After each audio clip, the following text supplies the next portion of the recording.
நண்பர்களுக்கு வணக்கம். எல்லாரும் எப்படி இருக்கீங்க?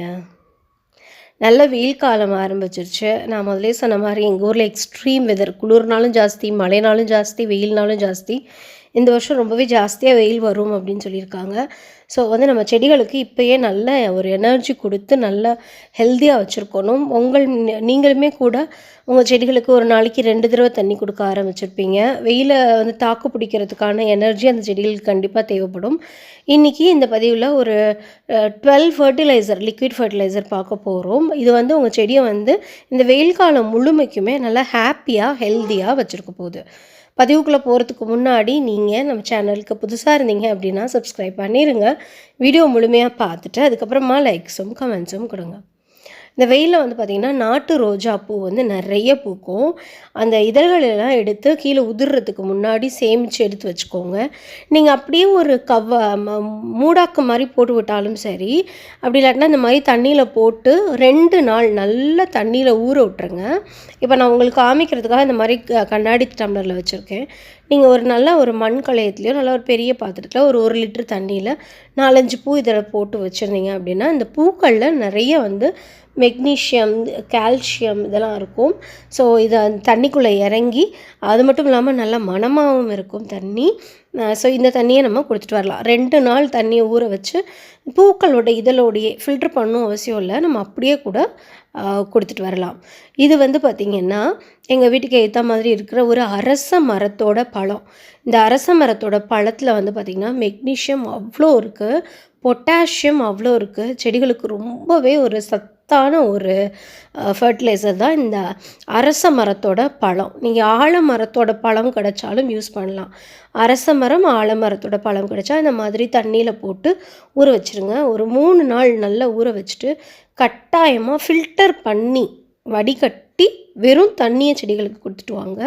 நல்ல ஒரு எனர்ஜி பூஸ்டராக இருக்கும். நம்மளே கூட இதை குடிக்கலாம். இதானா கொஞ்சம் தரையில் கடந்து நம்ம பொறுக்கிறதுனால க்ளீனாக இருக்கிறது இல்லை. அதர்வைஸ் உங்களுக்கு க்ளீனாக பறித்து சாப்பிட முடியும் அப்படின்னா நம்மளுமே கூட இதை சாப்பிடலாம். செடிகளுக்கு ரொம்ப நல்லது. சில செடிகள் பூக்காமலே இருக்கும்ல, அந்த செடிகளுக்கெலாம் இதை கொடுக்கலாம். அடுத்து இது பார்த்திங்கன்னா வெள்ளரி பிஞ்சு. நம்ம இந்த சம்மரில் வெள்ளரி பிஞ்சு ரொம்ப சாப்பிடுவோம். வெள்ளரி பிஞ்சு சாப்பிடலாமல் இருக்கவங்க யாருமே இருக்க மாட்டாங்க. கண்டிப்பாக நம்ம வெள்ளரி பிஞ்சு வீட்டில் வாங்குவோம். அந்த வெள்ளரி பிஞ்சோட தோலில் பார்த்திங்கன்னா ஃபுல்லாக பாஸ்பரஸு, வேர் நல்ல சக்தியாக நல்லா எனர்ஜெட்டிக்காக வளரும். இந்த வெயிலில் கண்டிப்பாக வேர் ரொம்ப ஹெல்த்தியாக இருக்கணும். அதனால் நம்ம இந்த வெள்ளரி பழத்தோட தோலை ஒரு 2 நாள் தண்ணியில் ஊற வச்சுட்டு அதுக்கப்புறமா கொடுத்துட்டு வாங்க. அப்படியே தோலோடு போட்டிங்கனாலும் சரி, இல்லை வடிகட்டி தண்ணியை விட்டுட்டு அந்த தோலெல்லாம் நீங்கள் கம்போஸ்ட் பின்னில் போட்டுட்டிங்கனாலும் சரி, இது ரொம்ப அந்த வேருக்கு ரொம்ப சக்தியையும் எனர்ஜியையும் கண்டிப்பாக கொடுக்கும்.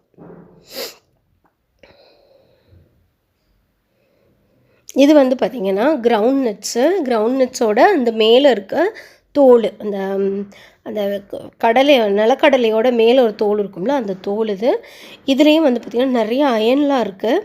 அயனும் இருக்குது, அப்புறம் மெக்னீஷியம் நிறையா இருக்குது. இது இலைகள்லாம் நல்லா பசுமையாக இருக்கிறதுக்கு உதவும். வெயில் காலத்தில் பார்த்திங்கன்னா இலைகள்லாம் அப்படியே வெளுத்து போன மாதிரி ஆகிடும். என்னோடய செடியில் நிறையா செடியில் இன்றைக்கி தான் ஷேட் நெட் போட்டு முடிச்சிருக்கோம். இத்தனை நாள் இருந்த வெயிலில் நிறைய இலைகளில் அந்த பசுமை குறைஞ்சிருச்சு. ஸோ இதை நம்ம கொடுத்துட்டு வந்தோம் அப்படின்னா பசுமை நல்லா திரும்ப வந்துடும்.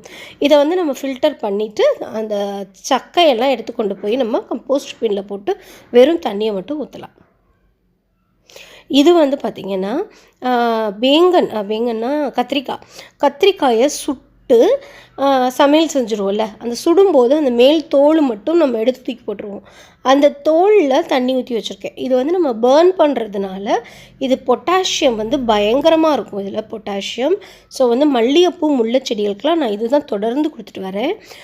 பிச்சிப்பூக்கு ஸ்பெஷலாக இதெல்லாம் நான் வாரம் ஒரு தடவை கொடுத்துருவேன். இது பொட்டாசியம் நிறையா இருக்கிறதுனால நிறைய பூக்கள் பூக்கிறதுக்கு உதவும்.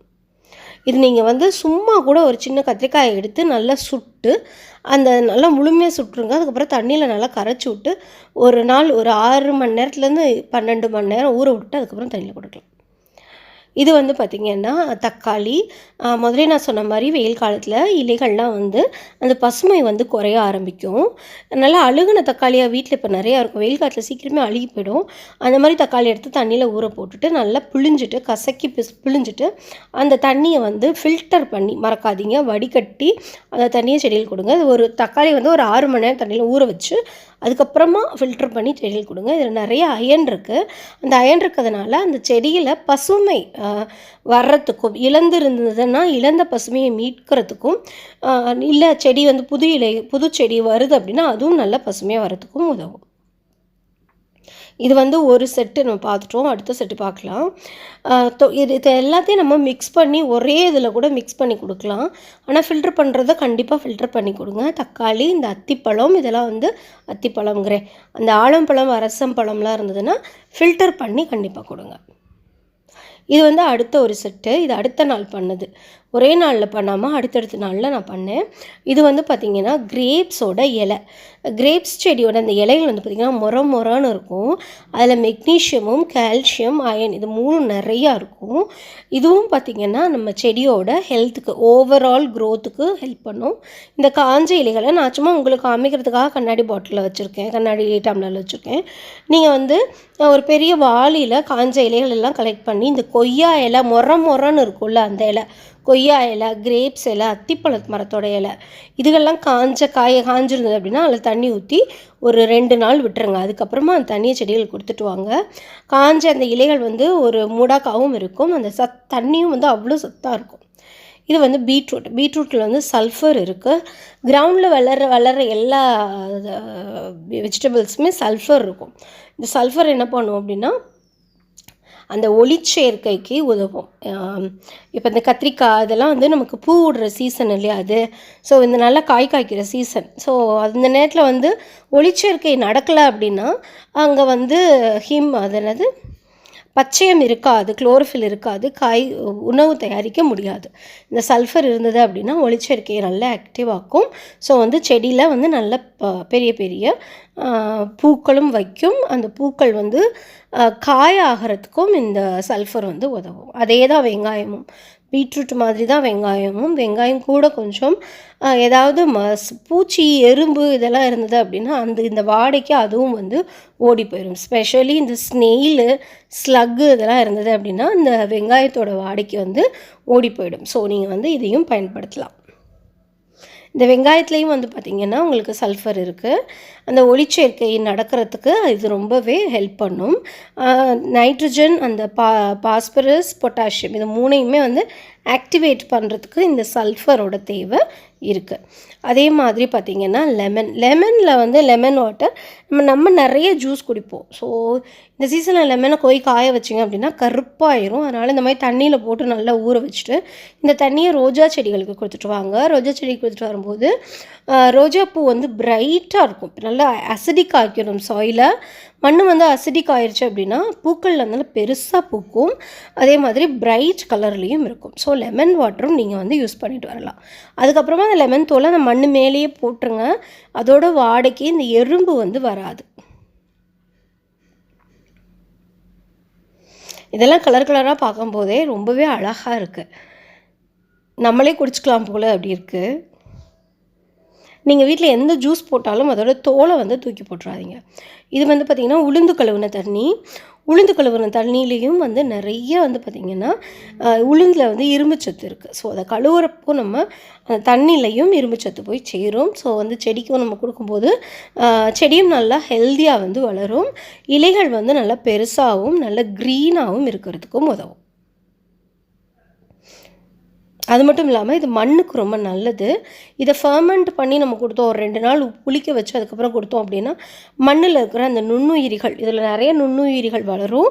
அதனால் மண்ணிலும் வந்து நல்லா நிறைய நுண்ணுயிரிகளோடு இருக்கும். அப்புறம் இது ரொம்பவே முக்கியமானது, கடைசியில் வந்துருச்சு. இது வந்து பார்த்திங்கன்னா முலாம்பழத்தோட தோல். இந்த தோலில் வந்து பார்த்திங்கன்னா பொட்டாசியம் அவ்வளோ இருக்குது, நிறைய பொட்டாசியம் இருக்குது. ஸோ இந்த முலாம்பழத்தை தோலில் நீங்கள் நல்லா ஊற வச்சுருங்க. தண்ணியில் ஊற வச்சுட்டு கட்டாயமாக வடிகட்டி கொடுங்க. தோல் வந்து மண்ணில் போனால் பரவாயில்ல, விதை போயிடுச்சுன்னா முளைச்சி வந்துடும். அதனால் வந்து நல்லா இந்த மாதிரி ஊற வச்சு அந்த தண்ணியை மட்டும் ஃபில்டர் பண்ணி கொடுங்க. நான் வந்து நிறைய ஒரு குவான்டிட்டியில் பண்ணி வச்சுருக்கேன். இப்போ வந்து உங்களுக்கு காமிக்கிறதுக்காக நான் கொஞ்சமாக காமிச்சிருக்கேன். எனக்கு வந்து இது செடிகளுக்கு ரொம்ப பிடிக்கும். செடிகளுக்கு ரொம்ப விரும்பும் அதுக. பூக்கள் வந்து நல்லா பூக்க ஆரம்பிக்கும். இதை போட்டோடனேயுமே நல்ல ஒரு வித்தியாசம் வந்து தெரியும். இது ரொம்ப பிடிக்கும் எனக்கு. நான் வாங்கும்போதே பார்த்திங்கன்னா ஒரு 10 பழம் 20 பழம் அப்படி தான் வாங்கிட்டு வருவேன். ஏன்னா எனக்கு இந்த பழம் ரொம்பவே பிடிக்கும். ஃப்ரிட்ஜை திறந்தாலே அதோட வாடை வரும்போது எனக்கு ரொம்ப பிடிக்கும். அதனால் அந்த தோலை எப்போவுமே நான் சேர்த்து வச்சு இந்த மாதிரி தண்ணியில் போட்டு ஊற வைப்பேன். நம்ம வெல்லம் போட்டு பண்ணலாம். ஆனால் இந்த வெயில் காலம் அப்படிங்கிறதுனால நம்ம வெல்லம் போட்டு செஞ்சோம்னா அது வந்து பயன்படுத்தும் போது எறும்பு வர்றதுக்கு இன்னும் கொஞ்சம் என்கரேஜிங்காக ஆயிரும் எறும்புக்கு. அதனால் வெல்லம் போடாமல் வெறும் தண்ணியிலேயே ஊற வச்சு நான் வந்து கொடுத்துட்டு வருவேன். இந்த பதிவு நிச்சயமாக உங்களுக்கு பயனுள்ளதாக இருந்திருக்கும் அப்படின்னு நான் நம்புகிறேன். உங்களுக்கு பயனுள்ளதாக இருந்தது அப்படின்னா கீழே எனக்கு கமெண்ட் செக்ஷனில் சொல்லுங்கள். எந்த ஒரு பொருளையும் வீணாக்காதீங்க. 2 நாள் ஊற வச்சு அந்த தண்ணியை கொடுங்க. மிச்சத்தை வந்து கம்போஸ்ட் பின்னில் போட்டுருங்க. தேங்க்யூ.